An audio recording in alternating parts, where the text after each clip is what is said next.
안녕하십니까. 광주 경매학원 주원장입니다. 오늘은 소액 투자 3천만 원으로도 경매로서는 얼마든지 큰 수익을 낼 수 있다는 걸 보여드리겠습니다. 제가 실제로 낙찰 받아서 실제로 매도했던 사건입니다. 한번 보여드릴게요. 충주시에 있는 아파트네요. 동일하이비라는 아파트고요.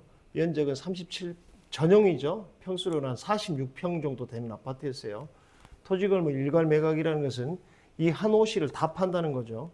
자, 감정가가 2억 8,100이네요. 두 번 유찰이 됐죠. 3차까지 가서 1억 7,984만 원에 됐는데 1등이 1억 9,680이죠. 접니다.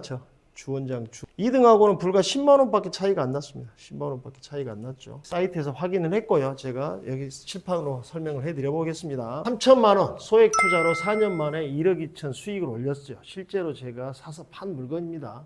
자, 2018 타경 408이죠. 등기는 제가 2019년 아까 보여드렸듯이 6월 26일 날 등기를 한 물건이에요. 좀 이따 등기한 날짜를 설명한 이유가 있죠. 아까도 보셨듯이 감정가는 2억 8,100인데 제가 거의 한 9천만 원 가까운 싸게 낙찰을 받았어요. 여기 싸게 받을 수 있었던 것은 임차인 미상이 있었습니다. 미상. 대항력 있는 임차인이 있었는데 제가 권리 분석을 통해서 실제로 은행에 전화를 해서 이 임차인이 남편이지 않냐 알아내가지고 하게 됐고 입찰도 4명밖에 들어오지 않았기 때문에 경쟁력을 현저히 낮춘 어려운 물건이었기 때문에 제가 이렇게 싸게 받을 수 있었죠. 그 다음에 대출은 1억 6,800을 받았어요.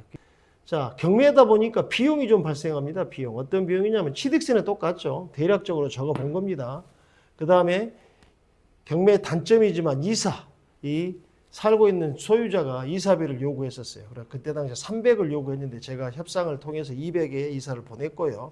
그 다음에 인테리어 비용, 금융 비용, 기타를 적었는데 금액을 안 적은 이유는 상황마다 다 다르지 않습니까? 그래도 저는 인테리어를 좀 했어요. 왜?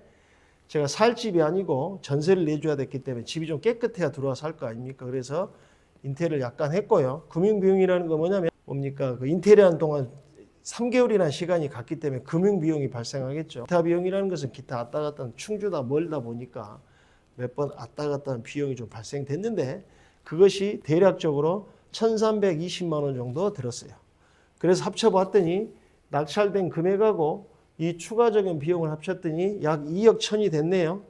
그런데 제가 이걸 살려고 산 집이 아니고 투자 목적으로 샀기 때문에 전세를 내주게 됐죠. 그래서 전세를 내줬더니 1억 8천에 전세를 내주게 돼서 전체 투자 금액에서 1억 8천을 다시 받은 돈이 되니까 제 돈은 3천만 투자해서 가능해졌어요.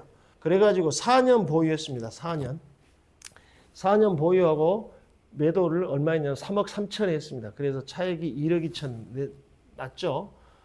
차익이 1억 2천이 났으니까 세금을 냈어야 되겠네요. 저 정도 금액이면 약 3천만 원 이상 이쪽 저쪽에 세금을 내야 되지만 저는 양도소득세를 하나도 내지 않았습니다. 그거 뭐냐면 그걸 또 가르쳐 드려 볼게요.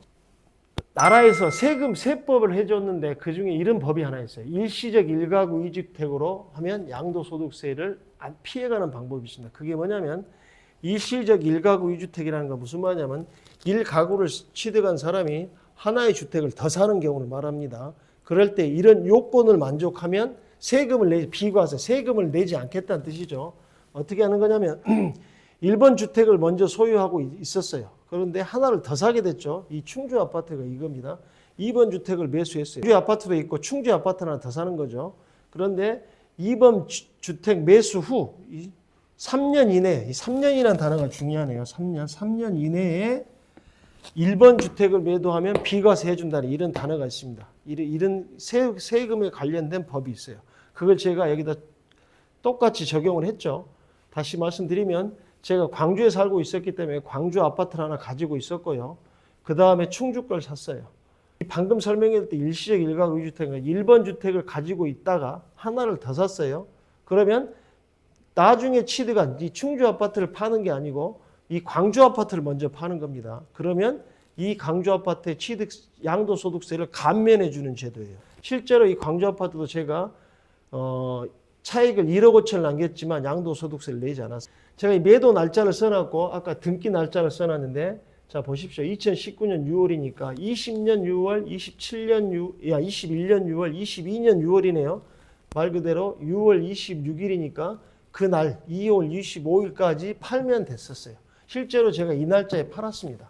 그래서 차액을 1억 5천을 남겼지만 일시적 1가구 2주택에 그 적용을 받아서 양도소득세를 10원도 내지 않았어요. 이런 방법이 있습니다. 이게 탈세 아닙니다. 법에서 이런 제도를 만들어줬고 저는 그 제도도 적용시켜서 했기 때문에 세금을 내지 않았어요. 예.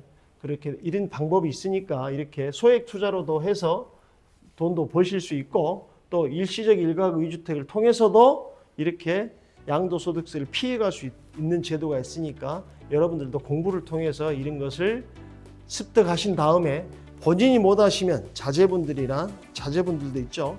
성인들 되신 분들한테 이런 제도를 가르쳐 주어서 세금을 적게 낼 수 있다 그러면 이렇게 큰 차익을 냈어도 온전히 내게 되겠네요. 이런 제도도 있으니 잘 활용해 보시기 바랍니다. 오늘은 여기까지 하겠습니다. 광주 경매학원 주원장이었습니다.